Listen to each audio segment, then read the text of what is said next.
व्यापम जैसे बड़े घोटाले व कई अन्य मामलों में आरोपों के घेरे में रहने वाले भ्रष्ट चिकित्सक जो महिला के साथ खुलेआम बदतमीजी किया और इसके खिलाफ 354 की कार्यवाही की गई। इसके बाद भी अपराधी चिकित्सक व इसकी पत्नी गुड़ भाजपा नगर पंचायत अध्यक्ष अर्चना सिंह ने नियम कानून को धता बताकर एक प्रेस कॉन्फ्रेंस की और प्रशासन पर कई आपत्तिजनक आरोप लगाए।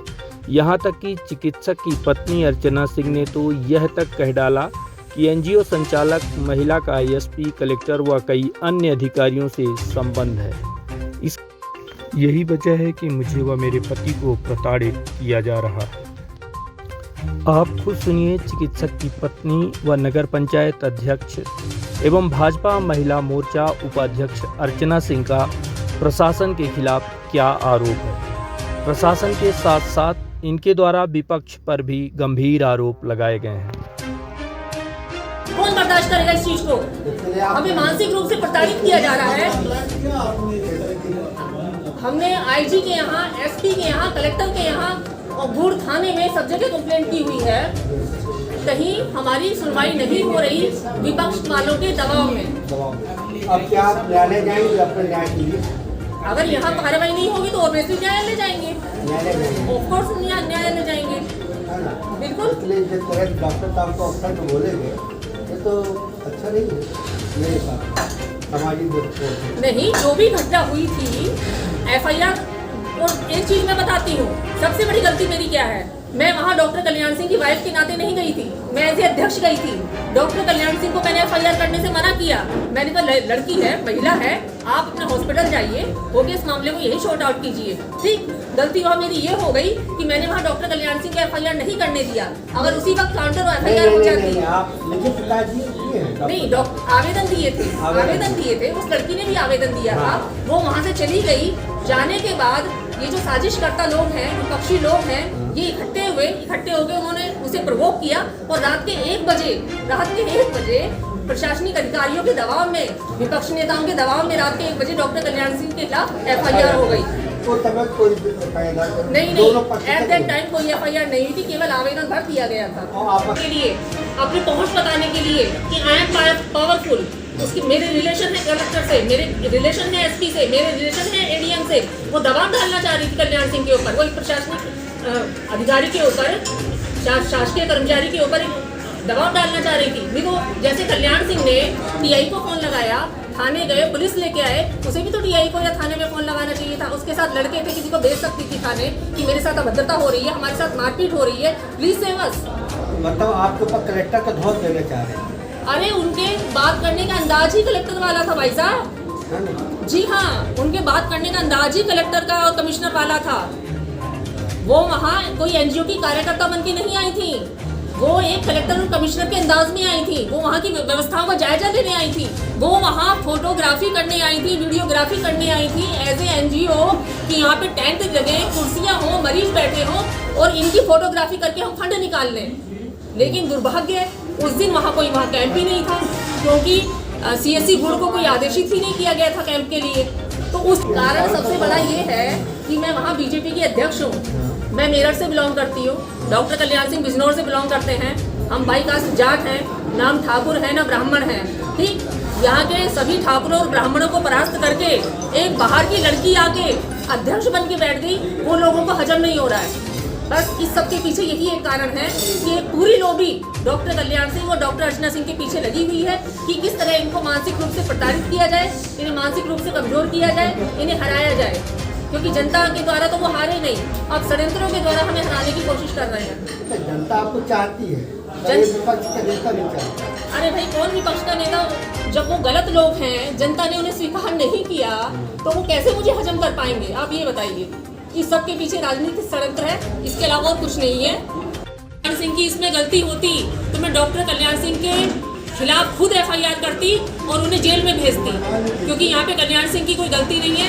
वो ये एक रोजमर्रा की तरह रूटीन में अपने कार्यालय में बैठा हुआ मरीज देख रहा था। अननोन लोग जिन्हें डॉक्टर कल्याण सिंह जानते नहीं थे, उस लेडी को बुरा लगा अपना इंट्रोडक्शन देना जब डॉक्टर कल्याण सिंह ने मांगा, और उसने प्रशासनिक अधिकारियों की तरह डॉक्टर कल्याण सिंह को हड़काया कि तुम्हारे यहाँ क्या व्यवस्था है, तुम्हारे ऐसी व्यवस्था होनी चाहिए। क्या कोई भी आके किसी भी सरकारी कर्मचारी को भड़का सकता है? क्या आप इसे जायज मानते हैं? इसे कौन जायज मानेगा? तो आपने सुना कल्याण सिंह की पत्नी व नगर परिषद अध्यक्ष अर्चना सिंह ने क्या कहा। अब आइए आपको हम सुनवाते हैं इस मामले में चिकित्सक कल्याण सिंह का क्या कहना।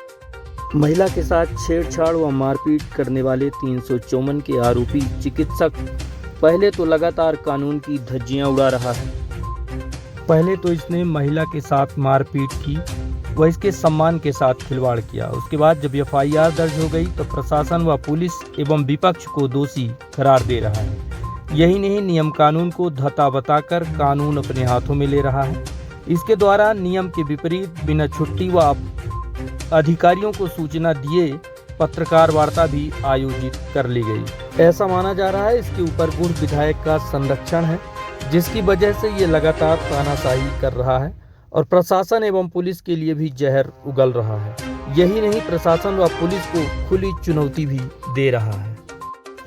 आइए अब सुनवाते हैं भ्रष्ट चिकित्सक का प्रेस कॉन्फ्रेंस के माध्यम से क्या कहना है, जो नियम विरुद्ध खुले जगह पर पत्रकार वार्ता कर रहा है। मैं आज आप लोग के पास तस्वीर रखने के लिए आया हूँ। 13/12/2022 को सामुदायिक स्वास्थ्य केंद्र में एक घटना घटित हुई है, जिसमें मेरे द्वारा पुलिस को सूचित किया गया था। साथ ही पुलिस अधीक्षक महोदय, IG महोदय को मैंने अपना आवेदन दिया, उसमें आज तक कोई कार्रवाई नहीं हुई। उसी से व्यतीत होकर मैं आप लोग के सामने अपनी बात रखने के लिए आया हूँ। एक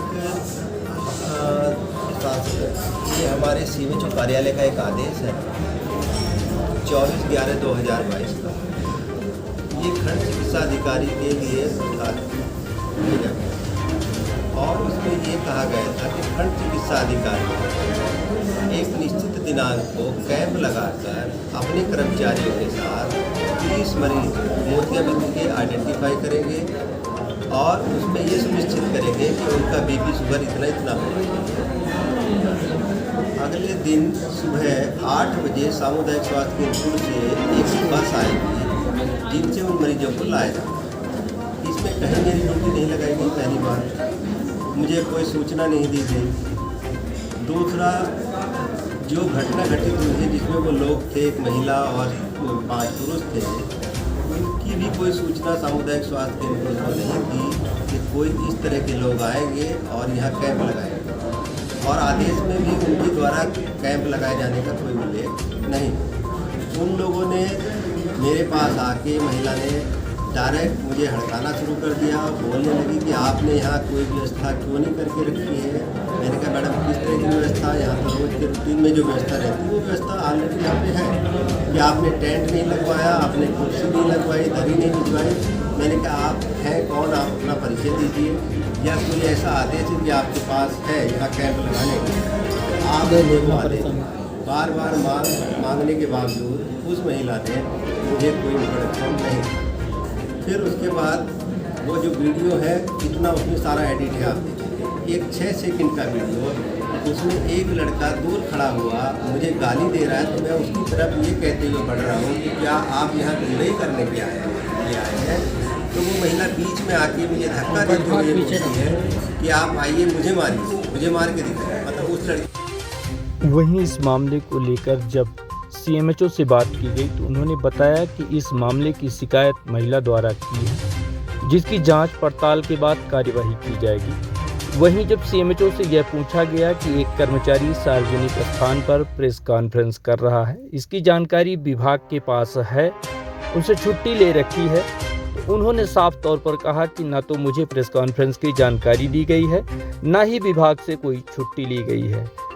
इससे साफ जाहिर होता है कि यह चिकित्सक लगातार नियम कानून की धज्जियां उड़ा रहा है और तानाशाही दिखा रहा है।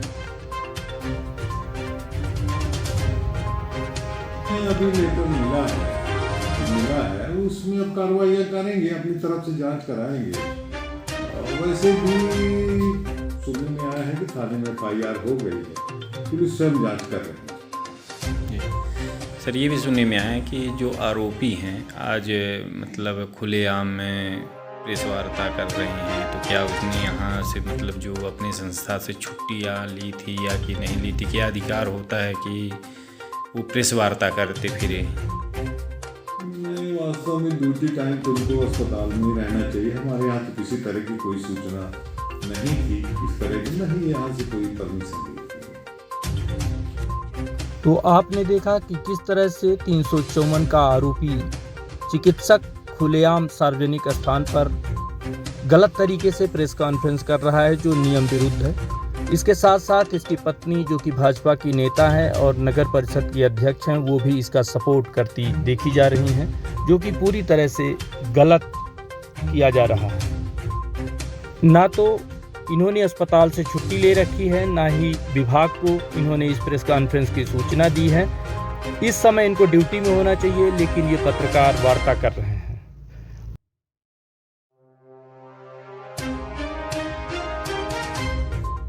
इस संबंध में जब विपक्ष से बात की गई, तो उन्होंने चिकित्सक की मनमानी व जिम्मेदारी पर सवाल उठाया और कहा कि स्थानीय भाजपा विधायक द्वारा अपराध व अपराधियों को संरक्षण दिया जा रहा है। वहीं जब विपक्ष से बात की गई तो चिकित्सक की मनमानी व जिम्मेदारी पर सवाल उठाया और कहा कि स्थानीय भाजपा विधायक द्वारा अपराध को बढ़ावा दिया जा रहा है। एक महिला के साथ इतनी बड़ी घटना होने के बाद भी स्थानीय विधायक चिकित्सक व उसकी पत्नी को संरक्षण दे रहे हैं। अगर शीघ्र इस मामले में कार्यवाही नहीं की गई तो गुड़ सहित एसपी व कलेक्ट्रेट का कांग्रेस पार्टी घेराव करेगी। कांग्रेस पार्टी के कार्यवाहक अध्यक्ष राकेश तिवारी व गुड़ ब्लॉक अध्यक्ष महेंद्र उपाध्याय का इस मामले में क्या कहना है, आइए हम आपको उन्हीं से सुनवाते हैं। घटना की जानकारी हम लोगों को हुई थी और इस संबंध में लोगों ने कलेक्टर महोदय से भी बात की थी। कलेक्टर महोदय ने ये कहा कि हमारी जानकारी जुटाई जाए और हम उस पर कार्यवाही कर रहे हैं। लगभग गुरुवार को शायद हम लोगों ने उनसे मुलाकात की थी, 4 या 5 दिन हो गए। कार्यवाही का मतलब नहीं समझ में आ रहा। एक तरफ तो पुलिस उसमें मुकदमा कायम कर रही है और मुकदमा के बाद अभी जो मुझे जानकारी मिली कि वहाँ के थाना प्रभारी द्वारा यह कहा जा रहा कि 7 साल जिसमें सज़ा नहीं होती उस पर हम गिरफ्तारी नहीं करते, जिसमें 7 साल की सज़ा होती है। चलिए ठीक है, सुप्रीम कोर्ट का ऐसा कोई आदेश है, लेकिन जो कार्यवाही एक सामान्य मारपीट की घटना में भी होती, 323 में भी गिरफ्तारी होती है और थाना से उसको जमानत दी जाती है और फिर जाके कोर्ट से उसकी जमानत मंजूर होती, तब वो जमानत पर वह व्यक्ति बाहर कहलाता है। आज 8 या 9 दिन होने के बावजूद अगला आदमी जो आरोपी है वो कहीं एसपी के यहाँ घूम रहा, कहीं प्रेस कॉन्फ्रेंस कर रहा, प्रेस कॉन्फ्रेंस में खुलेआम शासन प्रशासन पर आरोप लगा रहा है। इसके बावजूद जिले के जिम्मेदार अधिकारी उसके खिलाफ कोई कार्यवाही नहीं कर रहे। वो किसके दबाव में, ये हमारे समझ में नहीं आ रहा। और रहा सवाल कि अगर यही घटना किसी एक सामान्य व्यक्ति के साथ होती तो पूरा प्रशासन एक तरफ से, अगर वो किसी भी हम लोगों की तरफ से अगर ये कोई घटना हो जाती, पूरा प्रशासन लग जाता, मुख्यमंत्री जी तक संज्ञान ले लेते, हमारे प्रदेश के गृह मंत्री तो इस पे संज्ञान ले लेते कि किस हीरोइन ने कौन से कपड़े पहने। और आज एक खुलेआम शासकीय कर्मचारी ने एक महिला के साथ मारपीट की। अब उसमें सवाल इस बात का नहीं है कि नियम की जांच उसमें उनको कहा गया था, नहीं कहा गया था, यह काम इसकी जांच करना शासन का काम है, लेकिन उस महिला के साथ मारपीट हुई, मुख्य मुद्दा ये है। और ऐसे दोषी के खिलाफ शासन को तुरंत कार्यवाही करनी चाहिए। हमने पूछा इनसे, चूँकि हम जिले के मुखिया से मिल चुके हैं और इसके बाद अब हम किसी से मिलने वाले नहीं इस मामले में। कल हमारे आईसीसी के सेक्रेटरी और जो प्रभारी भी हैं इस जोन के, संजय कपूर जी भी आ रहे हैं, पूरे ज़िले के लोग बैठेंगे और इस मामले में हमें आगे क्या कार्यवाही करनी तय करेंगे और हम इसकी लड़ाई लड़ेंगे। इसके लिए हम लोगों ने अपने प्रदेश के मुखिया से भी बात की है, प्रदेश के जो जिम्मेदार लोग हैं उनसे भी बात की है और इस मामले में हम लड़ाई लड़ेंगे और उस महिला को न्याय दिलवा कर ही रहेंगे कांग्रेस की। अब यही चीज़ तो है। मैं आपको छोटी सी घटना बता रहा हूँ। परसों हमारे राज्यसभा सदस्य पूर्व मुख्यमंत्री सागर गए थे और उन्होंने एक कार्यकर्ता के यहाँ चाय पी और उसका ढाबा शाम को इस बात को लेके गिरा दिया गया कि साहब ये अतिक्रमण में है। आपने ये घटना भी पढ़ी होगी, तो इतनी त्वरित कार्यवाही इस पे करे, अरे अतिक्रमण पे था तो एक दिन में चिन्हित नहीं होता।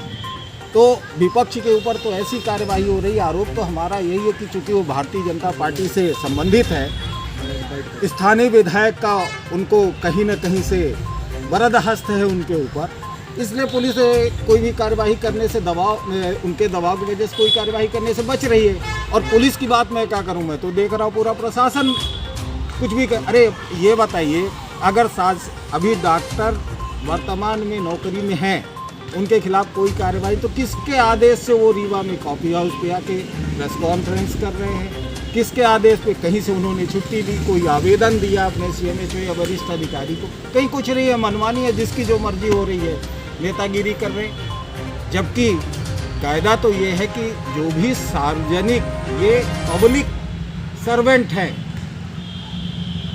और सर्वेंट की जिम्मेदारी शासन, वो जो भी उनको बात करनी है वो शासन पे करें। पब्लिक के बीच में आके प्रेस कॉन्फ्रेंस करना, अपनी बात है, वो तो नेतागिरी कर रहे हो। नेतागिरी तो पिछले 10 साल से कोई कल्याण सिंह कर रहे हैं गुड़ में, और उसमें पूरी तरह से समर्थन उनको स्थानीय विधायक महोदय का प्राप्त है, और उन्हीं की वजह से, उन्हीं के दबाव में प्रशासन कोई कार्यवाही नहीं कर रही। 3 साल से ज़्यादा कोई भी अधिकारी एक स्थान पर नहीं रह सकता। देखिए, हम लोगों ने हमेशा विरोध किया है। इससे पहले भी वहाँ पे आपकी जानकारी में होगा कि किसी के घर पे इन्होंने कब्जा किया होगा, पूरी कांग्रेस उनके खिलाफ थी। हमारी सरकार आई, हम लोगों ने उनका विरोध भी किया, और इसके बाद में अभी जब चुनाव हुआ तो हम लोगों ने लिखित दिया था कि जब उनकी पत्नी वहाँ पर चुनाव लड़ रही है तो ऐसा व्यक्ति यहाँ कर्मचारी होना ही नहीं चाहिए। लेकिन आप भी देख रहे हो कि चाहे चुनाव आयोग हो, चाहे प्रशासन हो, पूरी तरह से भाजपा के इशारे पे काम करते हैं। लोकतंत्र का तो कोई मतलब ही नहीं है, और ना लोकतंत्र बचा है यहाँ पर। तो सरकार जो कहेगी वो करेंगे। अब ये बात अलग है कि सरकार हमेशा किसी पार्टी की नहीं रहती, सरकार जनता की होती है, क्योंकि लोकतंत्र है, जनता चुनती है। लेकिन ये तो पागल हो गए। तो हर जगह देखा जा रहा है कि किस तरीके से यानी निरंकुश हो के भारतीय जनता पार्टी के लोग, भारतीय जनता पार्टी की सरकार में प्रशासनिक अधिकारी पूरी तरह से निरंकुश हो गए हैं। और इस बात को लेके हम लोग बिल्कुल चिंता में हैं कि खुलेआम अस्पताल परिसर पे एक महिला के साथ मारपीट, और आज भी मुझे जो जानकारी है कि उस महिला को धमकी दी जा रही है, समझौते के लिए दबाव बनाया जा रहा है, और वो तमाम गली गली घूम रही है। उसकी सुरक्षा की कोई व्यवस्था नहीं है, कोई बात करने वाला नहीं है। अभी कोई बता रहा था, बोले वो कहीं जा रही थी तो उसको कुछ लड़के आए, उन्होंने धमकी दी। मतलब ये स्थितियाँ पैदी, तो एक तरीके से अराजकता का माहौल है।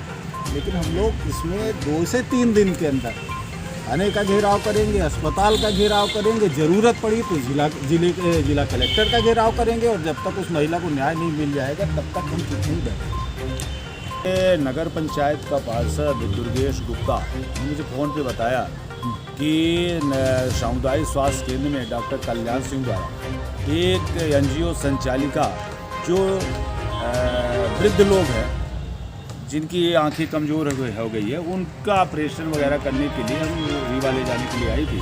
लेकिन यहाँ का BMO कल्याण सिंह और उसके तमाम अवैधानिक रूप से जो वहाँ 10-15 लोग हमेशा बैठे रहते हैं, उन लोगों ने इकट्ठा होकर के उसके साथ मारपीट किया। मारपीट में महिला घायल हुई, उसके कपड़े पर कमेंट किया गया, उसका कॉलर पकड़ के खींचा गया, और उनके साथ जो 4-5 लड़के गए थे सहयोग के लिए, उनके साथ बेरहमी से मारपीट की। तो हमने कहा कि ये तो गलत बात है, और मैं जब लौट के आया तो देखा कि उस महिला ने थाने में रिपोर्ट दर्ज किया, और उसकी रिपोर्ट के बाद चूँकि प्रशासन को पूरी तरह से इस घटना की जानकारी हो चुकी थी, और इसमें माननीय SP साहब, कलेक्टर साहब ने संज्ञान में लिया था, और तत्काल वहाँ के थाना प्रभारी को निर्देशित किया कि आप प्रकरण पंजीबद्ध करो। इसके आधार पर प्रकरण पंजीबद्ध हो गया। लेकिन अब स्थिति ये है कि एक अपराधी, चाहे कोई भी अपराध करने के बाद अपने आप को बचाने के लिए चारों तरफ से षड्यंत्र कर रहा, यहाँ पे अधिकारी वर्ग उनके ऊपर भी आरोप प्रत्यारोप लगा रहा, और भारतीय जनता पार्टी के जो वहाँ के स्थानीय विधायक हैं, उनके दबाव में पूरी तरह से प्रशासन काम कर रहा है, उसको गिरफ्तारी नहीं हो। और मेडिकल प्रोटेक्शन एक्ट में आप देखें कि कोई भी सरकारी कर्मचारी या किसी विभाग का प्रेस वार्ता इस तरह से नहीं कर सकता, लेकिन वो खुलेआम प्रेस वार्ता कर रहा है। उसको कहाँ से ताकत मिल रही है? और निश्चित रूप से उसकी पत्नी नगर पंचायत की अध्यक्ष हैं और वो भारतीय जनता पार्टी के उपाध्यक्ष हैं। वो भी प्रेस वार्ता में उसके साथ बैठा हुआ है। और एक और वहाँ का चपरासी है मुद्रिका तिवारी, वो भी है, अपने बच्चियाँ हर उसमें काम करती हैं। और ये जो स्नेहा शुक्ला है वो सामाजिक कामों में चढ़ बढ़ कर हिस्सा लेती, जैसा हमें मालूम हुआ, उसी दिन मालूम हुआ। और वो वृद्ध लोग हैं, रायपुर, गोविंदगढ़, गोड़, इन तीनों जगह में उसका काम चल रहा था। और यदि उसको जाने की परमिशन नहीं मिली थी तो हमें ये बताएं कि उसी दिन 50 मरीजों को लेकर के वो रीवा में हॉस्पिटल में आई थी और ऑपरेशन कराया, दूसरे दिन उनको पहुंचाया, उनके घर पहुंचाया। तो ये इस तरह का काम उसका था। और यदि इस तरह की घटना हुई है तो उसमें तत्काल कार्रवाई होनी चाहिए और जो अपराधी हैं उन अपराधियों के खिलाफ सख्त कार्रवाई होनी चाहिए। और जैसे 2-3 दिन का समय और हम अपने प्रशासनिक अधिकारी जो हैं उनको देंगे, नए पूरे गुड़ में हम लोग बंद कराएंगे और शासन प्रशासन को सचेत करेंगे और थाने का घेराव करेंगे। जैसी भी व्यवस्था होगी उस तरह हम लोग करेंगे। और उस लड़की को न्याय दिलाना आवश्यक इसलिए है कि इसी तरह से बच्चियों के साथ अपराध होते रहे तो आने वाले समय में और भी से गंभीर अपराध होंगे। और फिर आपने देखा है कि कहीं निर्भया कांड होता है, अन्य कांड होते हैं, ये सब होंगे। इसलिए इसको रोकना अति आवश्यक है। इसमें ये कहा जाता है कि राजनीति हो रही है, अपराध खुलेआम डॉक्टर कल्याण सिंह या उनके से अपराधी साथी कर रहे हैं और ये कहा जाता है कि राजनीति हो रही है, षड्यंत्र सुनियोजित तरीके से षड्यंत्र हो रहा है। बल्कि ये है कि सुनियोजित तरीके से डॉक्टर ने षड्यंत्र करके मारपीट किया। और यदि ये बात गलत है कि वीडियो ऑडियो में गलत बात आ रही है तो सीसीटीवी कैमरा हॉस्पिटल के अंदर लगा है, बाहर लगे 4-4, 5-5 कैमरे लगे, उस कैमरे को निकाल के देखें। क्यों कैमरा नहीं निकाला जा रहा? कैमरे को क्यों छिपाया जा रहा है? हॉस्पिटल का कैमरा निकाल ले, दूध का दूध, पानी का पानी हो जाएगा।